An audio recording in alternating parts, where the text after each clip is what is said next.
Assalamualaikum warahmatullahi wabarakatuh. Salam sejahtera untuk kita semua, sahabat pemirsa Barna TV. Alhamdulillah hari ini kita berkesempatan untuk bertatap muka melakukan podcast dengan Pak Untung Yusuf dari Dago Stable. Beliau ini juga mempunyai sejarah di Pulum, sejarah bahkan sekarang beliau melanglang buana ke luar negeri untuk melakukan pacuan kuda di luar negeri, terutama adalah di Singapura. Apa kabar Pak Untung Yusuf? Sehat ya Pak ya? Baik. Alhamdulillah. Pak, terima kasih nih waktunya, luar biasa. Saya jujur menunggu lama, sudah ada di angan-angan saya bagaimana saya bisa ketemu Pak Untung Yusuf yang memang saat ini lagi getol melakukan pacuan di luar negeri. Pemirsa Barna TV, beliau ini adalah putra dari Pak Raden Yusuf, gitu ya.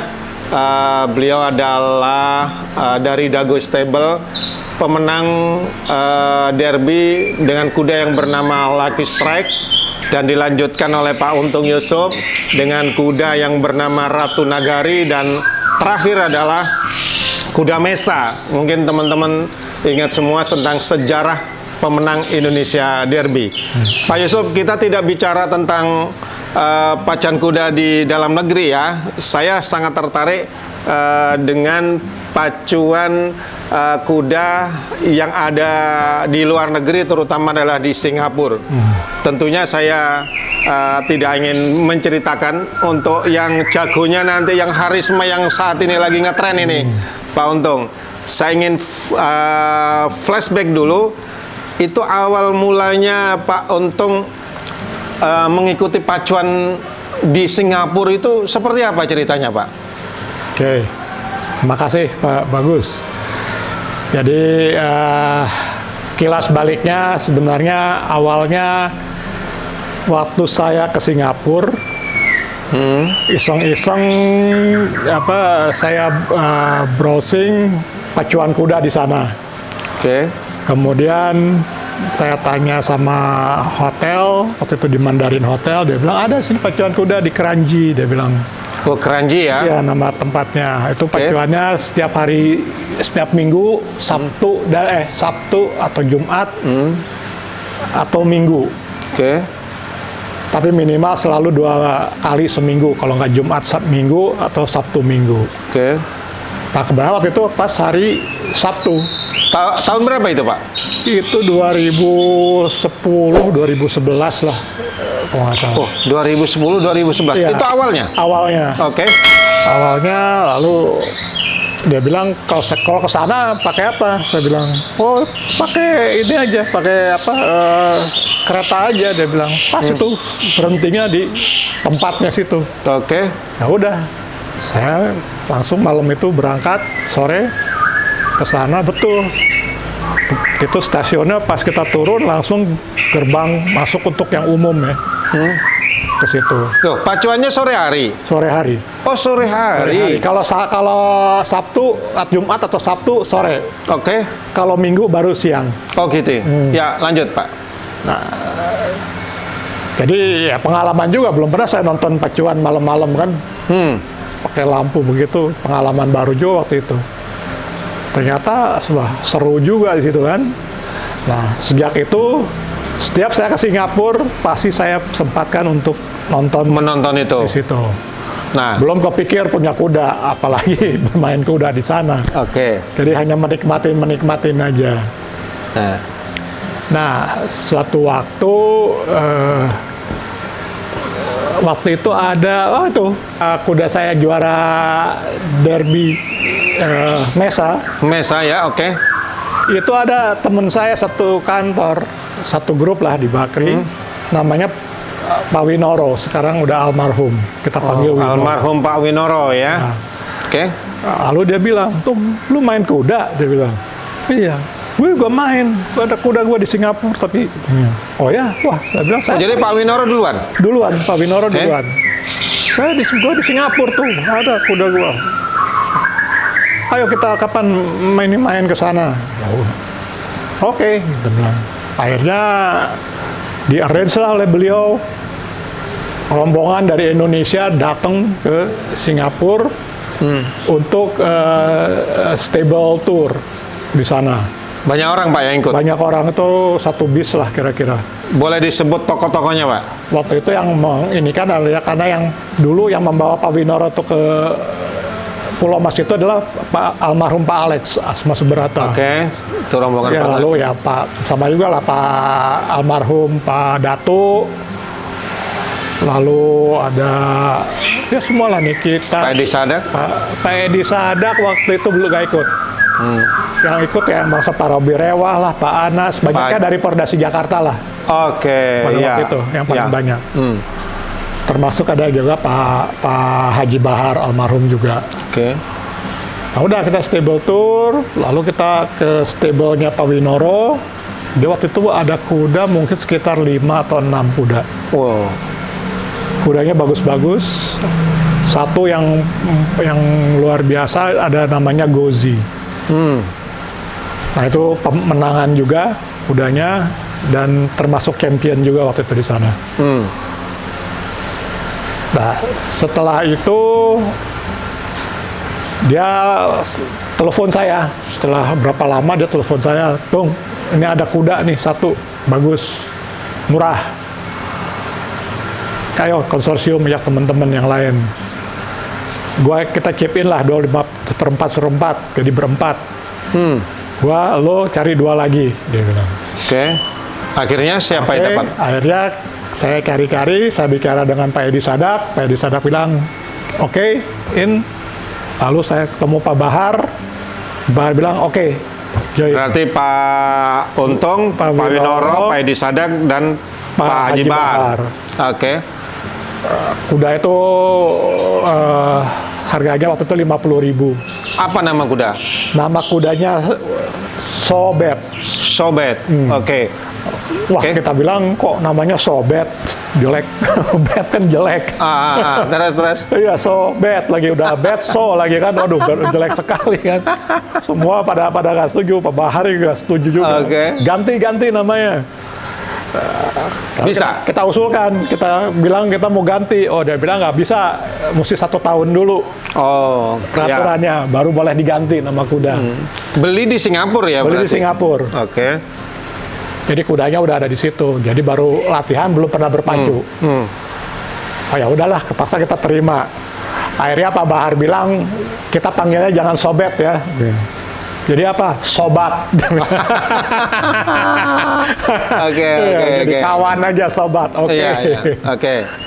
Terus apa hasilnya Pak? Nah, Kuda pertama? kuda pertama itu lalu sebulan kemudian sudah mulai pacu. Waktu pacu pertama dia masih belum performance, jadi baru di posisi 5 atau posisi 6 waktu itu. Nah, baru yang pacuan kedua dia bisa menang. Menang ya? Menang. Di kelas berapa itu? Di kelas, jadi kalau di sana disebutnya RM, Restricted Maiden. Apa itu Pak? Jadi untuk kuda-kuda yang belum pernah menang dan berumur 2-3 tahun. Berarti belum kelas? Belum kelas. Oke. Apa namanya Pak? Diulang? Restricted Maiden. Oke. RM disingkatnya. Ya, oke. Khusus untuk 2 tahun, 3 tahun yang belum pernah menang. Belum pernah menang. Kalau di Indonesia perdana pemula lah ya? Ya, perdana pemula. Oke. Nah, lalu menang di situ. Lalu masuklah dia ke kelas 4 kan. Biasanya kalau habis menang itu biasanya langsung kelasnya kelas 4. Oke. Pacuan yang ketiga, saya ingat sekali saya dengan Pak Bahar waktu itu nggak salah. Enggak, Pak Bahar nggak ikut. Saya sama istri nonton. Oke. Pacuan ketiga sudah leading kuda itu di sekitar 250 meter terjadi kecelakaan. 250 meter sebelum finish? Menjelang finish. Aduh. Tiba-tiba dia strakel, jatuh, patah. Ya. Nah, di sana langsung kalau begitu kuda patah, langsung datang mobil, ini dokter semua ditutup dengan kain, Oke. suntik mati. Oh, langsung suntik mati? Langsung suntik mati sudah. Oh gitu? Enggak. Itu sama aturannya di Singapura Aturannya begitu. Kalau udah patah, langsung Nggak usah, nggak ada. nggak lagi. berharap untuk mau jadi pejantan apa. Nggak ada. Oh gitu ya Pak ya. Nggak ada pejalan juga, dia udah di gelding kok. Oh iya ya. Di Kebiri ya. Udah dikebiri, kalau sana rata-rata kuda dikebiri semua. Oh gitu ya. Ya. Oke, terus Pak, Jadi udah kecewa dong semua. kecewa lah kita. Terus? Wah, ini Pulang. kuda pertama punya harapan, ini kita kasih kabar, wah semua pada kecewa ini. Ya udah. Nah, lalu berikutnya kita kumpul ini lagi, ngobrol-ngobrol lagi di Pulau Mas. Oh, ada Pak Iwan di Saputra. Oh ya, Pak Iwan Kan ikut. dia main kuda di New Zealand. Oh. Tetapi dia breeding. Oh dia breeding. Jadi dia punya beli induk, lalu dia kawin-kawinkan. Lalu dia bilang, ini nih ada kuda bagus, dia bilang. Kata Pak Iwan nih. Iwan bawa fotonya sama videonya. Lalu pas itu ada Pak Alex, ada Pak Edi juga. Gimana? Kita mau ini coba. Oke, kata Pak Alex atau Pak Edi, kita coba lagi ini. Udah. Maka itu pembelian yang kedua ya. Dan yang kedua, Itu di Australia? New Zealand? New Zealand. New Zealand. Beli berapa? Satu apa dua? Beli satu. Satu. Beli Apa satu. nama kuda Pak? Nah itu karena di sana belum pernah lari, Oke. belum juga diberi nama, jadi kita bisa kasih nama. Akhirnya kita kasih nama Jawara. Jawara, kuda Jawara. Jawara. Oke. Oke, kita ini, lalu kita taruh di Singapura. Jadi si pemilik yang di New Zealandnya itu, si breedersnya itu bilang, kalau mau cari titipin kuda di Singapura, ada dua kandidatnya, dia bilang yang bagus. Satu, Laurie Lexon, yang kedua Stephen Gray. Oh, Stephen Gray sama Laurie Lexon itu ya. Itu orang New Zealand dua-duanya. Cuman saya bilang sama Alex sama Pak Edi, kalau Laurie Lexon udah tua, kita susah kalau mau diskusi sama dia, ini pasti orang. Mendingan kita dengan Stephen Gray, kita sama seumuran dengan saya lah, lebih enak lah diskusinya. Oke. Gimana? Oke, setuju. Oke lah, kita kasih ke Stephen Gray. Nah, Tadi belinya berapa Pak? itu 70.000 kalau nggak salah. 70.000 New Zealand dollar. New Zealand dollar berarti kurang lebih 700-an ya? Ya, 650, 700 lah gitu. 650, 700 jutaan. Oke. Ya udah. Tapi ternyata setelah mulai dipacu, itu kuda ya tidak menjanjikan lah. Kurang bagus lah ya. Kurang bagus lah. Jadi Tadi apa namanya Pak? Jawara. Jawara, oke. Tidak menjanji, ya gagal lah dalam tanda Oke. kutip, kita gagal membeli kuda itu di sampai kelas 5, sampai dengan ratingnya rendah sekali, tidak pernah menang. Yang terbaik hanya sampai posisi kedua. Nah, karena cost memelihara kuda di Singapura kan mahal per bulannya. Itu berkisar antara 3.000 sampai 3.500 Singapura dolar per bulan. 3.000 sampai 3.500. Ya. Oh, gitu ya. 30 sampai 35 juta untuk satu kuda tuh. Waduh. Ya. Terus akhirnya gimana kuda Jawara? Udah Jawara, terus akhirnya gimana? Kita bawa aja ke Indonesia. Iyalah udah, bawa ke Indonesia. Mungkin di Indonesia bisa dijadiin untuk equestrian, kata Pak Edi. Ya udah, akhirnya kita bawa ke Indonesia. Masih ada sekarang, Pak? Masih ada di tempatnya Pak Edi Sadak di Lembang. Oh, di Lembang.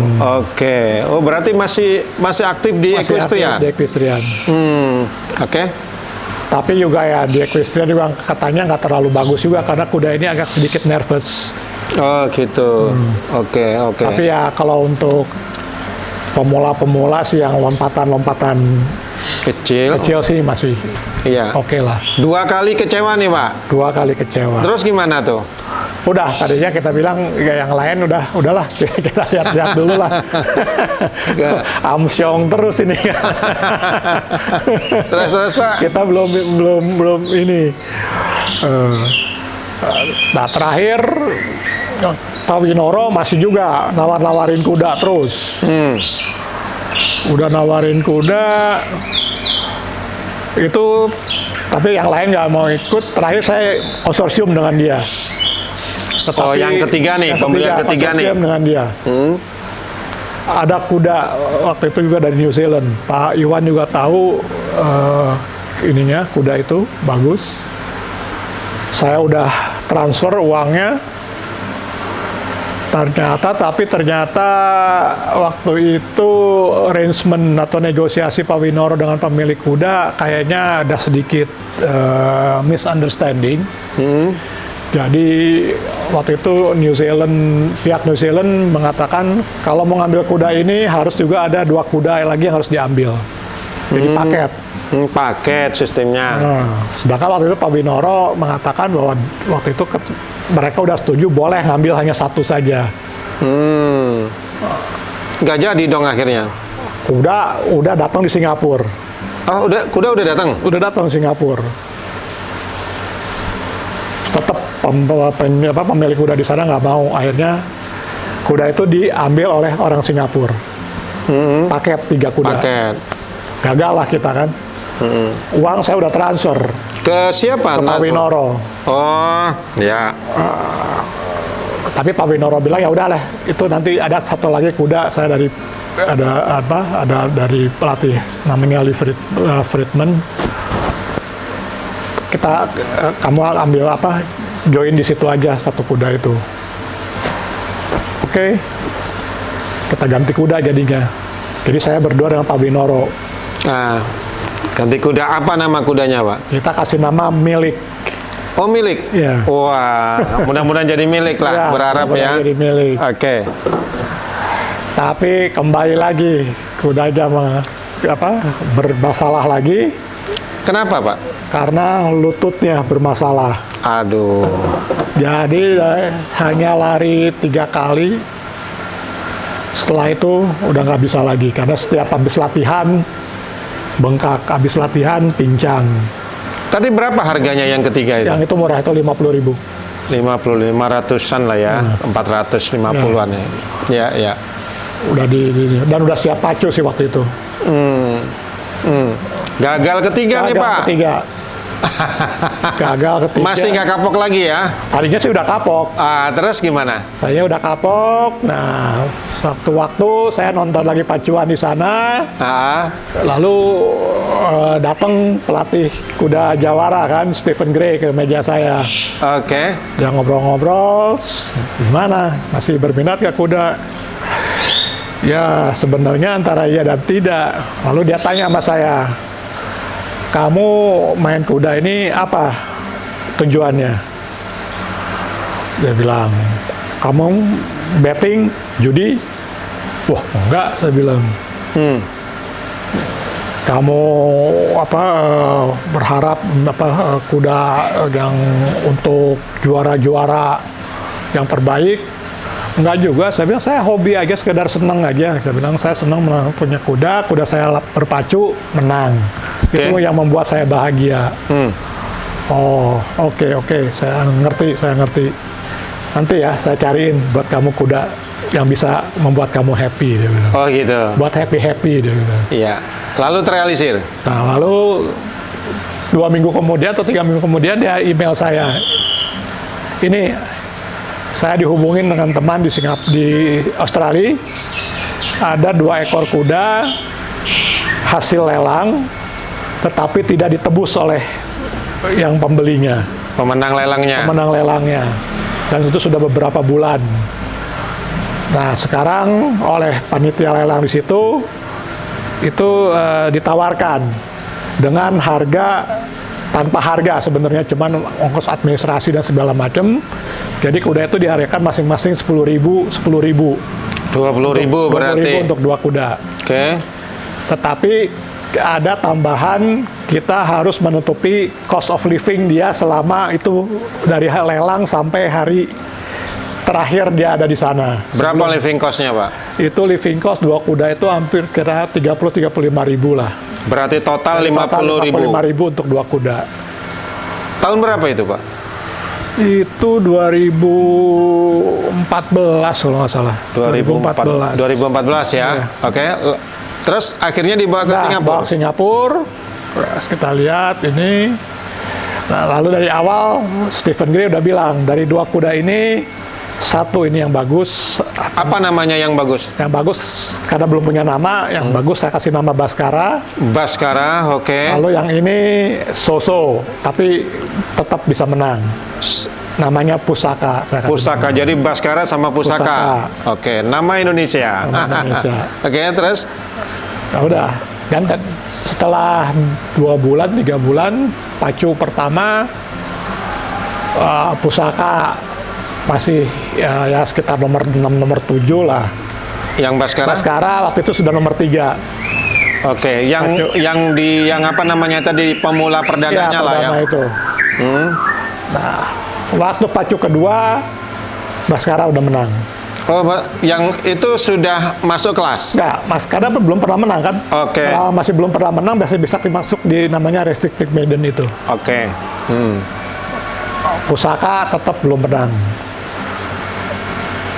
Menang, dia masuk ke kelas 4. Yang Baskaranya. Pusaka tetap di situ. Pusaka baru menang setelah pacu keempat kalau nggak salah baru menang di situ. Lalu naik lagi ke pindah ke kelas 4. Baskara di kelas 4 ada menang mungkin 2-3 kali. Oke. Yang paling itu Baskara waktu itu dia menang pada saat ada pacuan Gold Cup di Singapura juga tahun 2014 juga kalau nggak salah. 2014. Ya. Sudah ikut Gold Cup? Enggak. Oh, Ada belum. pacuan, Oh, ada pacuan besarnya pacuannya. Gold Cup. Oke. Dia masuk di pacuan itu di kelas 4 kalau satu kelas 3. Kelas 3. Nah itu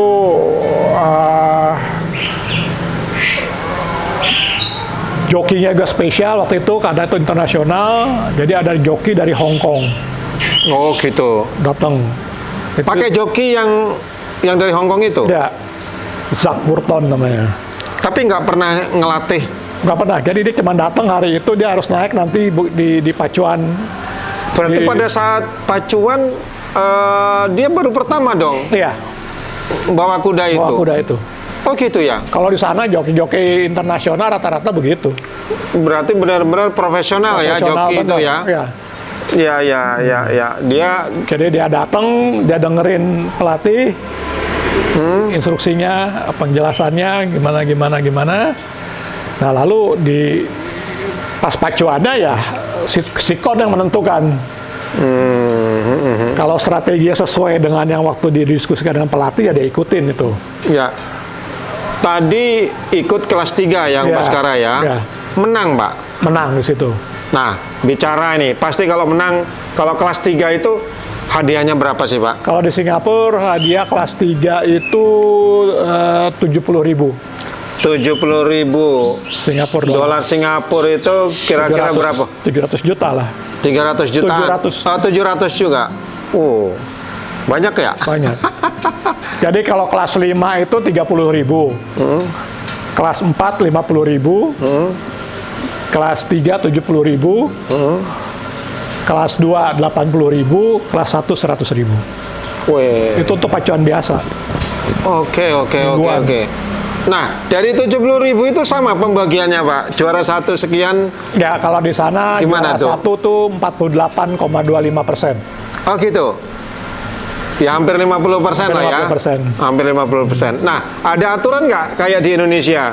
Ada bagian untuk pemilih, Ada, pelatih, guru. Gimana bahkan- cara baginya, Pak? Dia bahkan sampai urutan kelima dapat pembagian.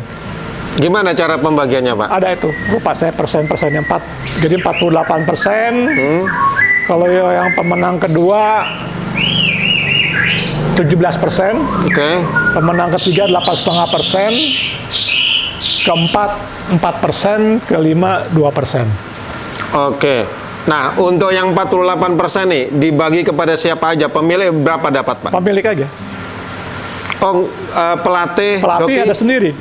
Hah? Pelatih ada sendiri.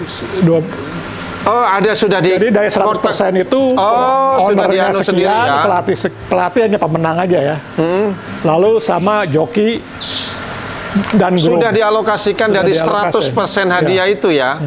Oh, tidak mengambil dari jatahnya pemilik ya. Pemilik udah net. Oh, gitu ya. Ya. Oh, beda dengan di Indonesia nih. Ya. Tapi Indonesia juga pelatih juga kan ada kan? Ya ada. Ya, oke. Terus lanjut setelah Baskara. Nah, setelah Baskara, kembali lagi itu Baskara. Setelah itu dia menang lagi sekali. Nah, kita akan siapkan waktu itu juga ini kuda benar-benar berpotensi. Terjadilah kecelakaan lagi pada saat latihan. Aduh. Tiba-tiba tuh kuda bukan strekel, tiba-tiba kayak kram gitu ya. Begitu dia ngambil passing, nggak balik lagi tuh Aduh, kakinya yang satu langsung ambruk, patah. suntik di tempat Sobek juga. tempatnya. Aduh. Ya. Berarti hanya nyicipin hadiah sekali dong, Pak. Nggak, Baskara sempat menang 3 atau 4 kali, saya lupa. Oh, gitu. 4, Juara satu semua. juara 1 semua. Oh. Baskara itu selama lari itu paling jelek selalu nomor 3. Oke, bicara Baskara, Pak. Baskara saja. Kalau dihitung dari sisi modal sama istilah modal kan pengeluaran ya, sama pemasukan seimbang nggak atau ada lebihnya? Lebih, ada. Kalau Baskara ada lebih. Ada lebih. Lebihnya berapa persen, Pak, kira-kira? Lumayan lah, jadi 50% lah dari Oh gitu, dari total ya? total. Waduh. Cuma ya Menarik. kembali lagi ya, itu untuk mensubsidi silang si pusaka. Oh gitu, mensubsidi. Tapi ada lah juga yang dibawa pulang ya, Pak ya? Ada, ya nggak juga, karena pada waktu itu saya beli kuda lagi kan. Oke, lanjut dengan beli kuda lagi, Pak. Karena waktu itu kita beli kuda lagi itu, yang kuda namanya Bahana. Oh ya, masuk Bahana. Pemirsa Bahana TV, ini pialanya kuda Bahana. Dua-duanya ini Bahana. Oke. Jadi, Gimana Bahana nih, Pak? Nah itu, jadi setelah Baskara Pusaka, lalu tiba-tiba juga saya di email, dikirimin foto, ada kuda di New Zealand, belum ada nama, tapi ini mereka bilang kalau melihat dari postur, dari trial, dia sudah trial 3 kali di New Zealand, Oke. itu 3 kali menang. Oke, 3 kali menang ya. Dalam Trialnya trial di New Zealandnya. New Zealand. Lalu dibeli ya, Pak ya? Nah, ini ada kuda, ini udah harganya 120.000 Singapura dolar. Wah, ini berarti lebih mahal Lebih mahal lagi. Kira-kira kalau dirupiahkan 1,1 miliar ya? 1,1 miliar. Oke. Landed di Singapura. Ya, 1,1 sudah di Singapura. sudah di Singapura. Oke, FOB-nya Singapura lah ya. Oke. Nah, udah di kandang, sampai di Udah kandang. di kandang ya. Oke.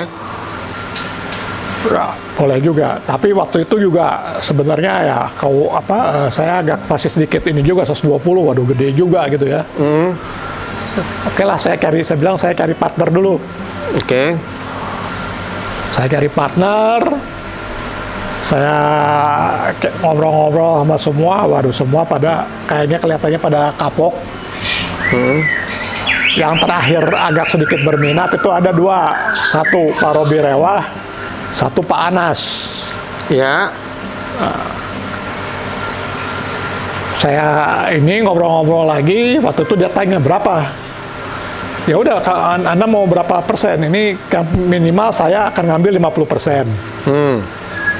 Yang 50% lagi silahkan. Konsorsium cari berapa orang, terserah. Berapa itu? Ya 60.000 saya bilang. Wah, mereka ini nanti saya kabarin. Tapi setelah itu terakhir Pak Robi Rewah saya tanya lagi, angkat tangan. Oke. Angkat tangan. Ya udah, akhirnya nggak dapet partner. Saya tawarin sama teman saya yang ada bisnis. Dia tidak suka kuda, bukan orang kuda, bener-bener Oke. orang bisnismen aja. karena dia tahu saya suka kuda, saya ngobrol-ngobrol, saya bilang, ini ada kuda. Katanya orang di sana ini bakal bagus. Mau nggak join? Berapa dia bilang? Harga 120. Oke, saya join tapi 25% aja ya, 30.000. Oke. Pak siapa Pak namanya? Namanya Pak Seto. Pak Seto. Itu adalah kawan baiknya Pak Hartono. Pak Hartono Eclipse Stable. Eclipse. Itu teman waktu SMA atau apa gitu. Dari kecil lah teman. Tapi dia nggak suka kuda. Ya udah, saya nggak kasih tahu Pak Hartono bahwa Seto beli kuda itu. Oke. Udah, ini. Nah, dari pacuan pertama. Sebentar, berarti pemiliknya Pak Untung sama Pak Seto itu? Pak Seto, ya. Yang bahana ini ya? Oke, langsung ikut pacuan? Ikut pacuan pertama kali nomor 3 juga. Oke. Terus pacuan kedua menang. Keduanya menang? Pacuan kedua menang. Masih perdana ya? Masih pemula lah ya? Yang pemula itu yang itu. Lalu dia naik kelas 4. Naik kelas 4, yang pacuan kedua kembali nomor 3 lagi. Pacuan keempat menang. Pacuan keempat kelas 4 ya? Kelas 4. Juara 1? Juara 1. Dengan hadiah? 70.000. 50.000. 50.000, oke. Nah, lalu itu berkali-kali dia menang. Sampai pada satu saat dia di kelas 3. Di kelas 3 dia menang terakhir itu kelas 3. Lalu sebulan kemudian ada pacuan grup, tapi baru grup 3, namanya Eldorado Cup di Singapura. Nah, pemenang daripada Eldorado Cup ini itu mempunyai tiket untuk bisa pacu di Gold Cup. Oh. Karena Ya, Gold Cup itu kan ranking kan. Ya, Gold Cup itu paling tinggi lah ya. Paling tinggi di Singapura itu. Jadi ranking. Sedangkan dia waktu itu masih kelas 3. Oke. Kalau dia nggak menang Eldorado, mungkin nggak bisa masuk karena harus kedua dulu. Bukan, karena rankingnya harus diurut dulu, kecuali dia masuk gitu, bisa nyelip di situ. Oke. Ya udah, kita ikutin Di Eldorado tadi. Cup itu. Menang. Menang. Hadiah berapa waktu itu? Itu 110.000. Wih, 110.000. Udah balik modal nih, Pak. Ya. Hampir sama dengan pembeliannya ya. 110.000. Oke. Jadi 2 kali berturut-turut kan. Kelas 3 sebulan sebelumnya, sebulan kemudian Eldorado, bulan depannya Gold Cup. Wah. Ya, ikut Gold Cup. Masuk Gold Cup. Memang itu targetnya kan. Tahun berapa itu, 2016. Pak? 2016 ya. Ya. Akhirnya hasilnya di Gold Cup. Nah, di Gold Cup masuk. Nah, karena dia rating kuda waktu itu masih rendah, jadi kan dia masuk di bawah kan.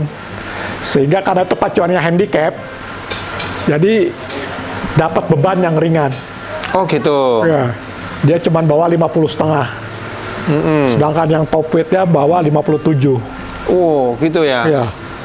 50,5 termasuk beban joki ya itu ya. Semua. Nah, joki yang biasa bawa dia namanya Flat Durik dari Australia. Itu berat. Dia hanya bisa bawa paling ringan tuh 54,5. Waduh. Pusing. Akhirnya cari joki lain. Pusing ya kan. Lalu dia bilang sama pelatih Stephen Gray, dia punya ada temennya lightweight di Australia, joki internasional, namanya Craig Williams. Dia beberapa kali menang Melbourne Cup. Pakai dia aja. Cepet dong dikontak sana. Kebenaran dia belum engage, belum ada yang hubungin dia untuk pacu di Gold Cup itu. Udah langsung dibook sama pelatih kita untuk pacuan itu, Gold Cup. Gold Cup itu. Nah itu juga memang dasarnya emang sudah keberuntungan udah di pihak saya. 2 hari kemudian ada pelatih lain di Singapura namanya Lori Lexon, kontak dia juga untuk naikin kuda dia. Tapi dia bilang karena dia profesional, dia bilang saya sudah dihubungin dan saya sudah komit untuk naik Bahana, dia bilang. Oke. Bagaimana tuh Pak hasilnya? Luar biasa, datang ini jokinya kecil, ini segala macam. Itu yang saya lihat kalau di video waktu saya podcast sama Pak Fritz Mantiri, kan saya tampilin video itu. Apa itu Pak? Iya. Oh, ya. Nah, jadi waktu itu pas lagi di ringside itu di tempat kuda mounting yard. Nah itu sih pelatih dengan itu sudah diatur bahwa nanti begitu start karena posisi gate paling luar, gate 12. Oke, gate luar ya. Cuma ada jarak 2.200 kan, nggak terlalu masalah lah. Lalu kita udah disepakati bahwa begitu start ambil posisi mendekati nanti posisi ya middle lah di tengah.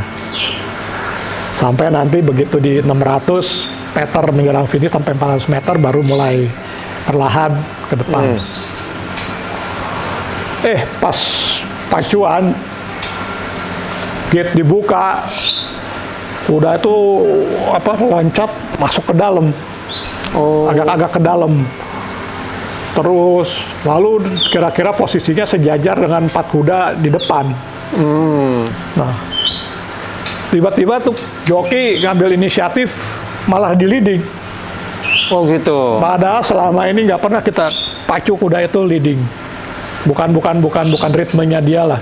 Iya. Dia selalu datang dari belakang, dari tengah, dari belakang. Stayer lah ya Pak ya. Leading. Sampai di 600 setelah start, wah sudah 2 panjang kuda di depan dia. Waduh, udahlah saya lemes lah. Gagal nih udah. Taunya memang joki ini luar biasa rupanya dia. Dia bikin strategi, kelihatannya leading, memang leading, tetapi ritmenya dia perlambat. Oh gitu. Jadi joki-joki yang lain merasa paling habis tuh kuda. Karena diambil lagi agak jauh lagi, paling habis. Padahal nggak, ritmenya lambat itu. Ini nunggu yang lain di belakang. Sampai di 600 meter nggak ada yang inisiatif untuk mendahului Bahana itu. Bahana itu. Dia pikir nanti di 400 habis mungkin kan.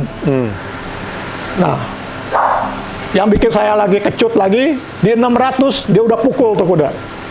Oh gitu. Iya, 609 finish dia udah pukul tuh kuda. Wah, saya bilang udah habis dong, berarti ini bener juga nih habis ya. Terus dari 600 dia nggak stop, dia pukul terus.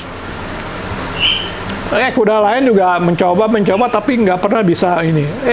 Sampai finish ternyata nggak ada yang bisa nyusul tuh kuda. Wah, luar biasa. Nah, berarti Bahana jadi pemenang Singapore Gold Cup. Ya, 2016. 2016 hadiahnya berapa tuh Pak? Itu hadiah Gold Cup pada waktu itu 1.350.000. Waduh, $1 juta 350.000. Berapa tuh? 10 miliaran? 13 miliar tuh. Oh, 13 miliar. Wih. Waduh. Benar-benar dapat jackpot itu. Jackpot. Aduh, berarti kalau 48%-nya ya 6 miliaran lah Pak ya. 6-7 miliar. 6-7 miliar ya. Waduh, hebat. Makin antusias ya Pak ya untuk ikut. Nah, terus setelah sejarah Bahana sudah, lanjut ke apa Pak? Setelah Bahana waktu itu ada satu kuda lagi yang sudah berpacu juga di Singapura, udah pernah menang. Nah, dia Stephen Gray bilang, "Nih beli nih kuda, nih bagus." Namanya Ocean Delago. Karena udah menang duit dari hadiah itu, ya udah saya belilah tuh kuda. Berapa? 150.000, Iya. 1,5 miliar. Ya. Beli, Dapat. pacu sekali menang. Belum kelas ya? Udah di kelas, dia belum kelas. Pacu sekali menang, pacu kedua nomor 3. Setelah itu bermasalah ankle. Oh, ya. Oke, lanjut ke berikutnya, Pak. Saya lagi nungguin datang ceritanya tentang Harisma ini, Pak. Oke, itu baru Ocean de Lago. Oke. Kemudian setelah itu Bahana masih pacu. Lalu saya beli lagi ada 2 kuda. Oke, Pak, kembali sedikit. Bahana menang di Singapore Gold Cup itu sekali. Ya, Sekali doang. sekali. Tapi berikutnya Yang pacu tahun depannya Hah? hampir menang. Juara 2 ya. Juara 2. Itu kalau Nos menunggu lah, nos. boleh dibilang satu strip. Itu menunggu hasilnya aja kira-kira seperempat jam karena dicari dari sudut-sudut. Saya pikir tadinya dead head, draw.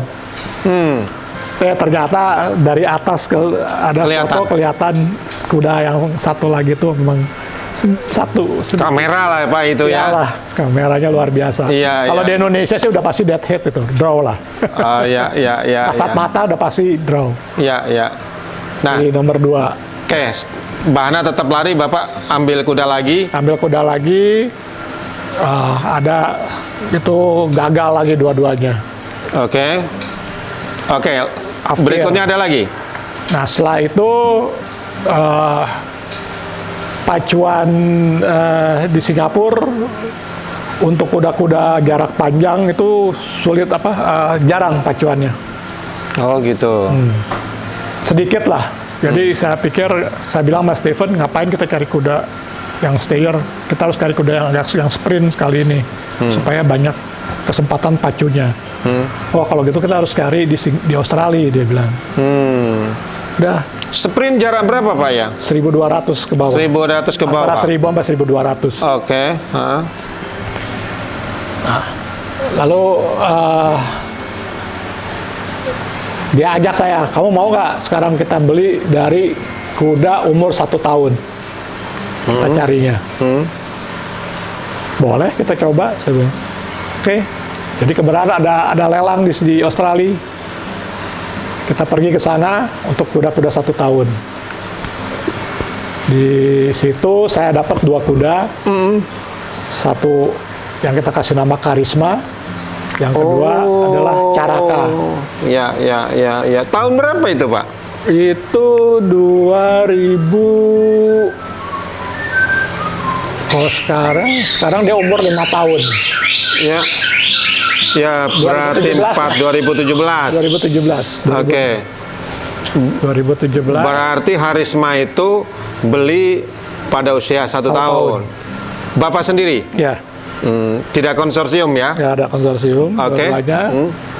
Dari situ ada baru 1 tahun. Ternyata ya kita harus bawa lagi ke New Zealand untuk dibesarkan karena di Singapura nggak ada tempat untuk. Mulai saat itu bayar living cost loh Pak? Iya bayar living cost, tapi karena nggak pacu agak masih murah lah itu. Berapa? Sekitar 1.500-an lah per bulannya. Oke. Karena itu kan lebih banyak dilepas di ini.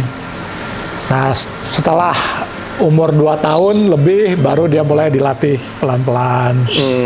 Itu mulai naik lah living cost-nya 2.000-an. Oke. Nah setelah 3 tahun baru dibawa ke Singapura. Oh dibawa ke Singapura. Ikut apa Pak? Kelas apa? Sama, asalnya RM Pemula lagi. itu ya? Pemula itu. RM itu ya? Ya. Nah, pada saat pertama lari lah. Pertama lari 2 kuda kan ini kan? 2 kuda. Caraka mengecewakan. Oke. Karisma berpotensi. Kalau nggak salah dia pertama lari nomor 3. Oke. Setelah itu yang kedua kali nomor 1. Berikutnya satu lagi. Jadi pokoknya secara total sampai saat ini dia 23 kali lari, 10 kali juara, 3 kali juara 2, 3 kali juara 2, 3. Yang Harisma. Karisma. Dari total berapa, Pak? 23. 23, 10 menang. 10 menang, 3 juara 2, 3 kali juara 3. Waduh, hebat ini. Itu luar biasa. Harisma sampai sekarang berarti tetap masih lari? Masih lari. Masih lari. Masih lari. Ah, Nah, sekarang juga masalahnya karena menang terus, ini resikonya. Ratingnya sangat tinggi.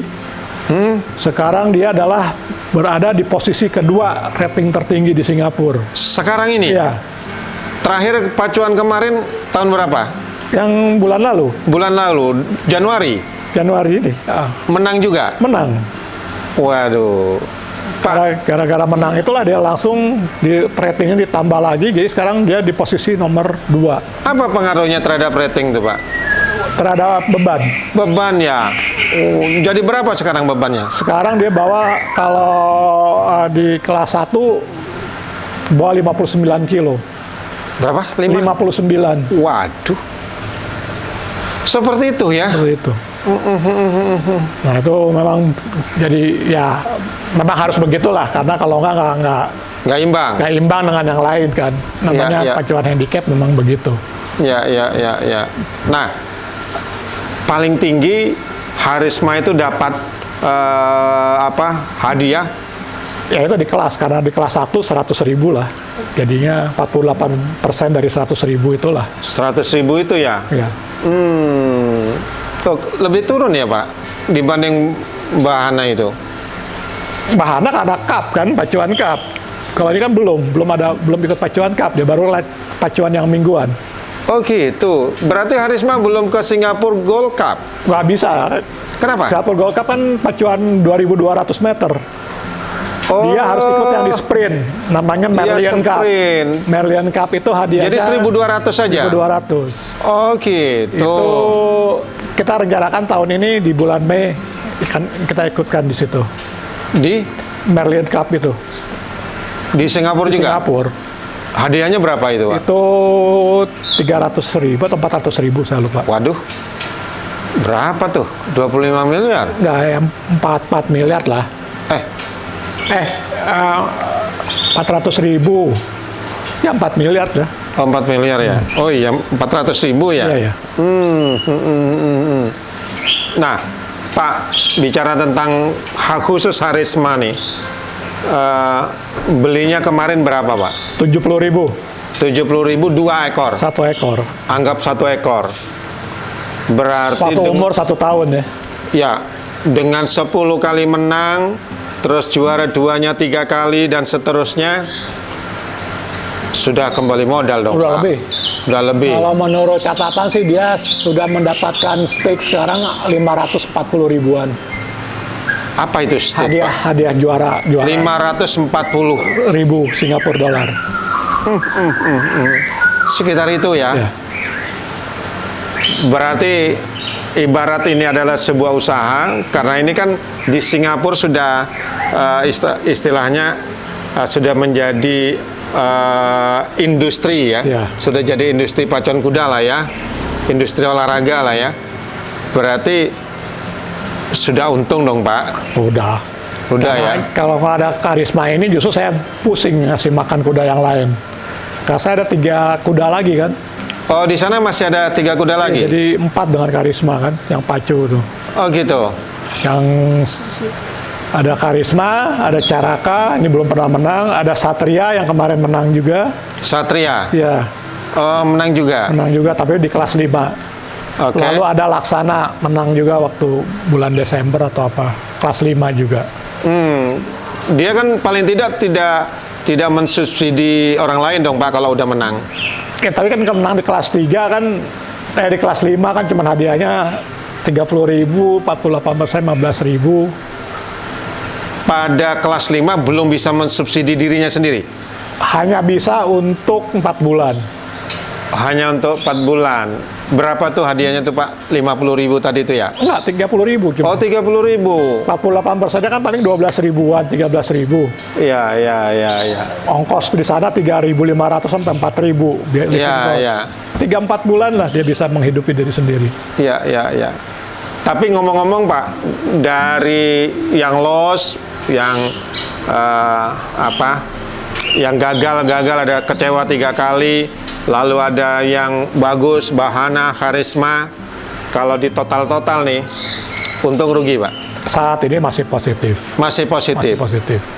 Nah, Pak, himbauan dong Pak, ngajak teman-teman ke yang pemilik kuda di Indonesia dong Pak. Mungkin bisa disampaikan Pak. Ya sebenarnya sih ini dari dulu juga kita sudah ini kan, cuman ya kembali saya hanya mengingat ini aja garis bawahi, karena rata-rata owner di Indonesia itu masih terbagi dua pandangannya Gimana tuh Pak? terhadap kuda ini. Maksudnya pandangan untuk pacuan kuda di luar negeri? Bukan. Oh, pandangannya Dalam berkuda. dalam berkuda, oke? Jadi di satu pihak owner ini, terutama yang pacu ya, ingin kuda pacu berprestasi, tapi setelah itu dia ingin kuda pacunya ini diternakan. Oke. Padahal ya agak sulit sebenarnya. Di mana-mana juga di seluruh dunia itu antara breeders dengan pengguna racing itu pasti terpisah. Oh gitu. Karena breeders akan terfokus pada breeders. Yang benar seperti apa dong? Ya itulah. Jadi harus terpisah? Bisa lah. Jadi kalau emang mau kuda pacu, kembali beli kuda pacu, lelang, jantan. Kalau kuda pacu itu di mana-mana jantan itu pasti akan dikebiri. Di luar negeri? Di luar negeri. Oke. Kecuali memang dari awal kuda itu sudah diinikan akan menjadi pejantan. Tetapi kalau sudah ditetapkan sebagai pejantan, itu umur larinya paling gak lama. Karena apa? Karena kuda itu akan semakin besar sebagai stallion. Itu tidak akan bagus terhadap kaki. Karena bebannya akan makin berat. Akan makin berat. Pasti akan cedera tuh kuda.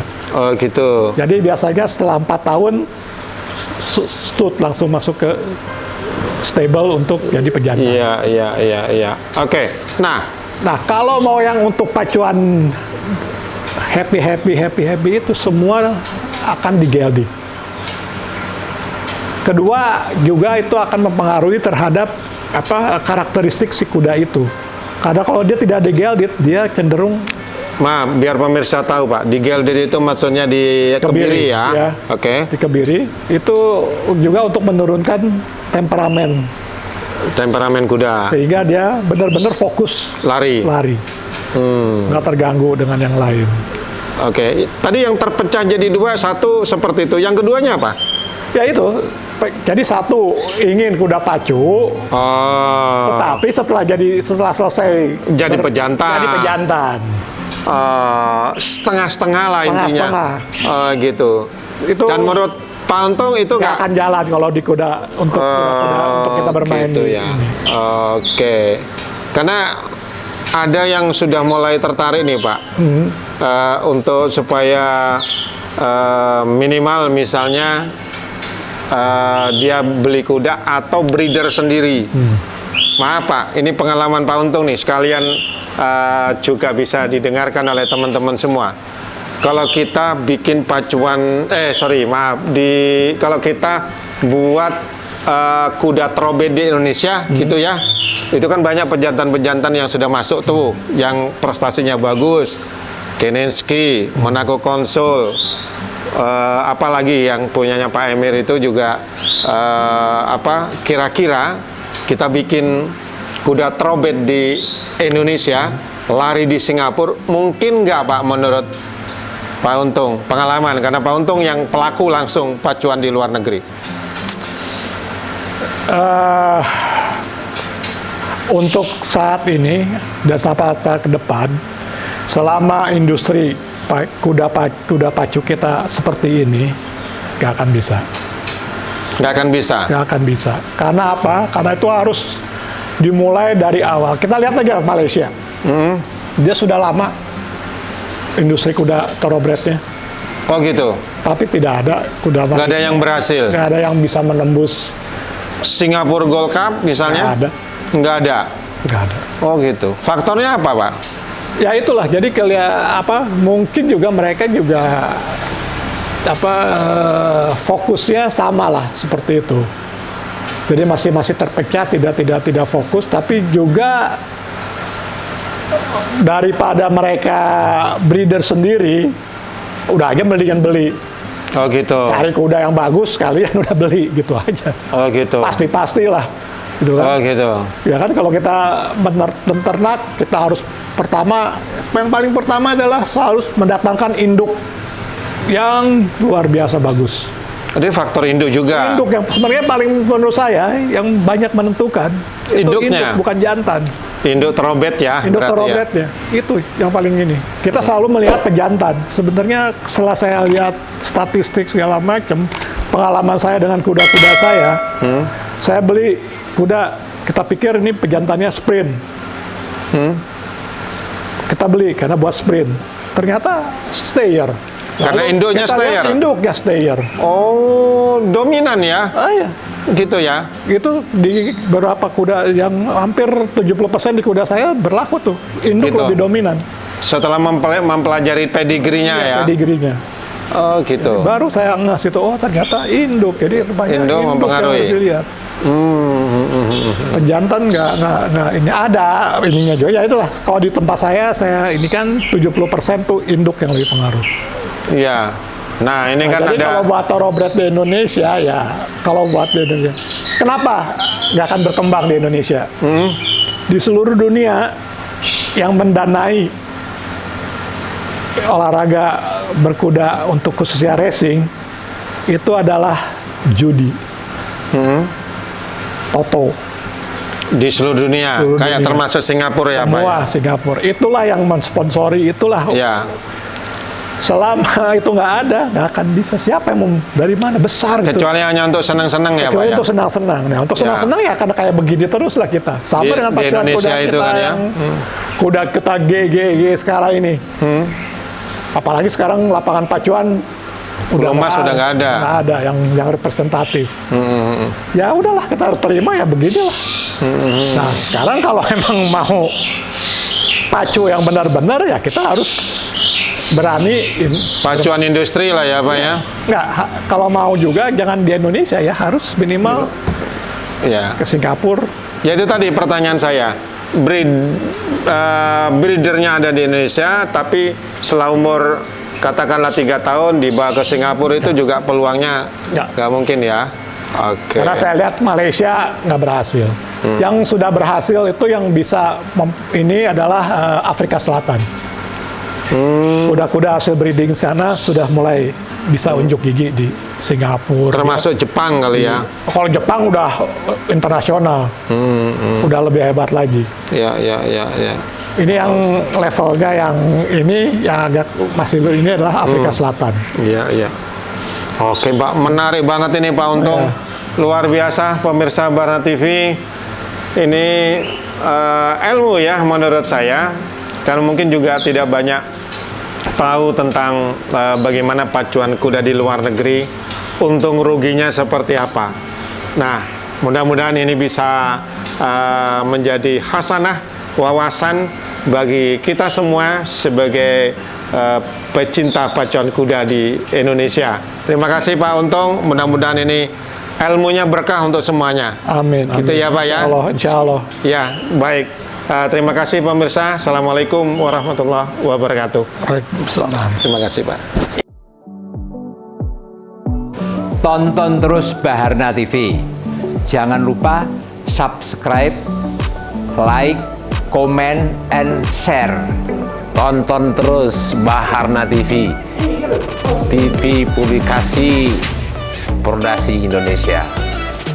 Jangan lupa subscribe, komen, like, dan share. Setiap minggu akan muncul tayangan-tayangan yang menyenangkan hati. Baharna TV, top! Tonton terus Baharna TV. Semoga Baharna TV semakin dekat di hati dengan para pecinta pacuan kuda di Indonesia. Jangan lupa subscribe, like, share, and comment.